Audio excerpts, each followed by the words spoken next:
وہ دوسروں کا مستقل حاجت مند ہے، اس کی خواہش ہے کہ اس جیسا انسان ہمیشہ اس کے ساتھ رہے۔ اس نے 2 وجوہات لکھی ہیں۔ پہلی، انسان کی تخلیق کے لیے جو متضاد صنف کے ساتھ یعنی کہ جو اپوزٹ سیکس کے ساتھ معاشرتی تعلق کے بغیر ناممکن ہے، اور دوسری یہ کہ اس کی ضروریات زندگی کی تیاری میں دوسروں کی مدد درکار ہوتی ہے، جس میں لباس، خوراک، مکان، تعلیم وغیرہ شامل ہیں۔ اس لیے یہ فطری امر ہے، نیچرل پروسیس ہے کہ بہت سے افراد کے لیے ایک دوسرے سے تعاون کی ضرورت پڑتی ہے، جو ایک دوسرے کی ضروریات مل جل کر پوری کرتے ہیں۔ جیسے کوئی تجارت میں مصروف ہے تو کوئی صنعت میں اور کوئی دستکاری میں۔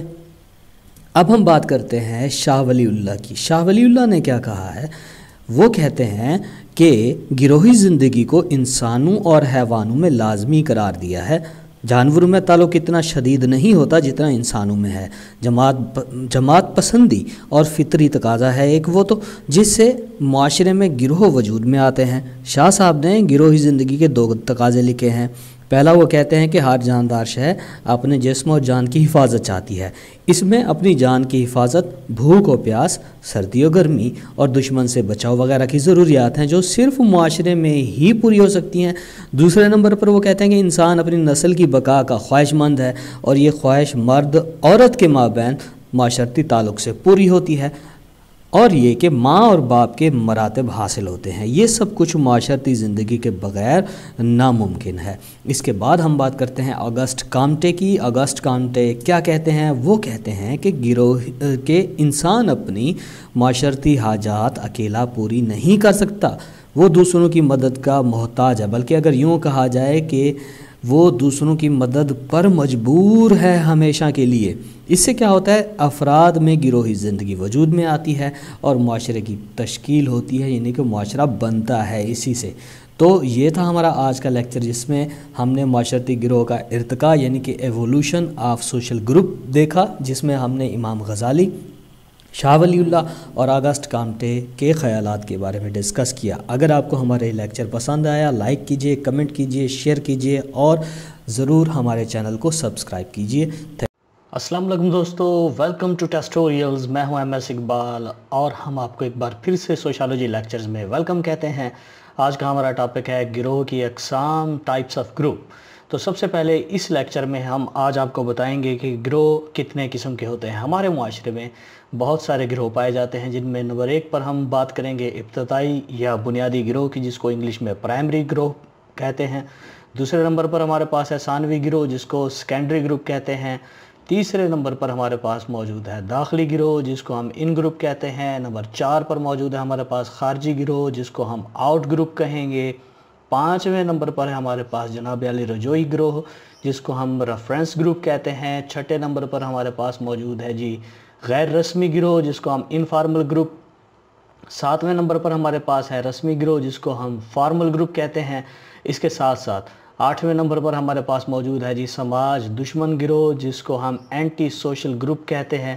9ویں نمبر پر ہمارے پاس موجود ہے عمودی گروہ، جس کو ہم ورٹیکل گروپ کہتے ہیں۔ اور 10ویں نمبر پر ہمارے پاس موجود ہے افقی گروہ۔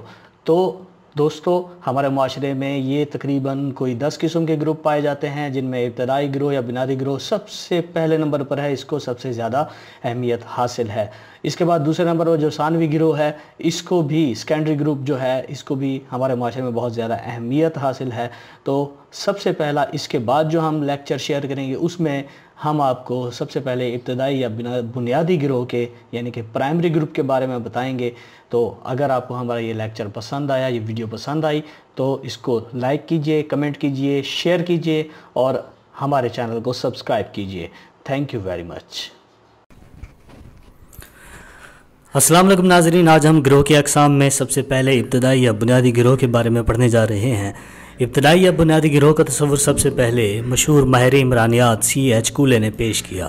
یہ وہ گروہ ہے جس میں تفاعل کے اثرات شدت سے گہرے اور دیر پا ہوں، فریقین ایک دوسرے کو نہایت قریب سے جانتے پہچانتے ہوں، ذاتی رازداری سے ایک دوسرے سے واقف ہوں، باہمی طور پر فریقین میں تفاوت کی حدود تقریباً ختم ہوں، لیکن ایسا گروہ تب بھی ممکن ہے جب اس کے فریقین میں نہایت گہرا ربط ہو، فریقین آپس میں ایک دوسرے کے قریب ہوں۔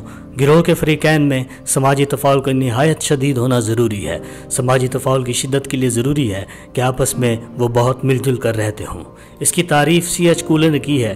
وہ کہتے ہیں کہ یہ وہ گروہ ہے جس کے ارکان آپس میں گہرا تعلق رکھتے ہوں، ان میں جذباتی تعلق پایا جاتا ہو، باہمی اخوت و محبت رکھتے ہوں، ایک دوسرے سے تعاون کرتے ہوں، فریقین ایک دوسرے کو قریب سے جانتے ہوں اور ایک دوسرے کے رازدار ہوں، ان میں آپس میں کوئی پردہ یا فرق نہ ہو، اسے ہم بنیادی یا ابتدائی گروہ کہتے ہیں۔ ہارٹن اینڈ ہنٹ کہتے ہیں کہ ایسا گروہ جس میں افراد کو رازداری اور ذاتی بنیادوں پر پہچانا جاتا ہے پرائمری گروہ کہلاتا ہے۔ اب ہم دیکھتے ہیں ابتدائی گروہ کی خصوصیات، characteristics of primary group. Number 1 پر ہے سالمیت اور ہمدردی۔ اس گروہ میں سالمیت اور باہمی ہمدردی کے جذبات پائے جاتے ہیں۔ دوسرے نمبر پر ہے گہرا میل جول و معاشرتی تفاعل۔ اس گروہ کے افراد میں گہرا معاشرتی تفاعل پایا جاتا ہے اور میل جول بھی زیادہ ہوتا ہے اور خوشی غمی میں ایک دوسرے کے ساتھ ہوتے ہیں۔ تیسرے نمبر پر ہے ضرورت میں تعاون۔ اس گروہ کے افراد ضرورت کے وقت ایک دوسرے کی دل و جان سے مدد کرتے ہیں اور اپنے تمام وسائل بروئے کار لاتے ہیں۔ نمبر 4 پر ہے مسائل کے حل کی مشترکہ کوششیں۔ اس گروہ کے افراد کے مسائل عام طور پر مشترک رہتے ہیں، اس لیے ان مسائل کے حل کے لیے مشترکہ کوششیں بھی کرتے ہیں۔ دو بدو معاشرتی تفاعل۔ اس گروہ کے افراد اکثر ایک دوسرے سے دو بدو گفتگو کرتے ہیں یا اکثر سماجی رابطہ میں رہتے ہیں۔ نمبر 6 پر ہے قریبی ناموں سے آگاہی۔ اس گروہ کے افراد ایک دوسرے کو قریبی ناموں سے پکارتے ہیں اور ایک دوسرے کی اچھائیوں اور برائیوں کو خوب جانتے ہیں۔ ثقافتی معمولات کی تربیت۔ یہ گروہ اپنے ارکان کی تربیت کرتا ہے اور انہیں ثقافتی معمولات سکھاتا ہے۔ نمبر 8 پر ہے شخصیت کی تعمیر۔ یہ گروہ اپنے ارکان کی شخصیت کی تعمیر کرتا ہے اور ان کی تربیت میں نمایاں کردار ادا کرتا ہے۔ نمبر 9 پر ہے بنیادی ضروریات کی تکمیل۔ یہ گروہ اپنے ارکان کی بنیادی ضروریات پوری کرتا ہے، جن میں رہائش، خوراک، لباس، روزگار، علاج معالجہ، تفریح اور تعلیم و تربیت کی سہولیات شامل ہیں۔ نمبر 10 پر ہے گروہی سالمیت۔ یہ گروہ اپنے ارکان میں باہمی شفقت، محبت اور ہمدردی کے جذبات پیدا کرتا ہے، جس کی وجہ سے ارکان اپنے گروہ کے ساتھ وابستہ رہتے ہیں اور ان میں گروہی سالمیت قائم رہتی ہے۔ نمبر 11 پر ہے مصیبت میں امداد۔ یہ گروہ فرد کی بے روزگاری، بیماری اور ہر طرح کی مصیبت میں کام آتا ہے۔ نمبر 12 معاشی تربیت گاہ۔ یہ گروہ اپنے ارکان کو روزگار کمانے کے قابل بناتا ہے تاکہ وہ اپنی معاشی ضروریات میں خود کفیل ہو سکے۔ اس سلسلے میں اسے ٹریننگ و تعلیم مختلف اداروں میں دلاتا ہے۔ اور نمبر 13 پر ہے غیر رسمی سماجی ضبط۔ اس گروہ میں سماجی ضبط کے ذرائع غیر رسمی ہوتے ہیں جو کہ گروہ کی طرف سے لاگو کیے جاتے ہیں۔ قربت و رازداری۔ اس گروہ کے ارکان کی تعداد تھوڑی ہوتی ہے، عام طور پر ایک دوسرے کے رازدار ہوتے ہیں۔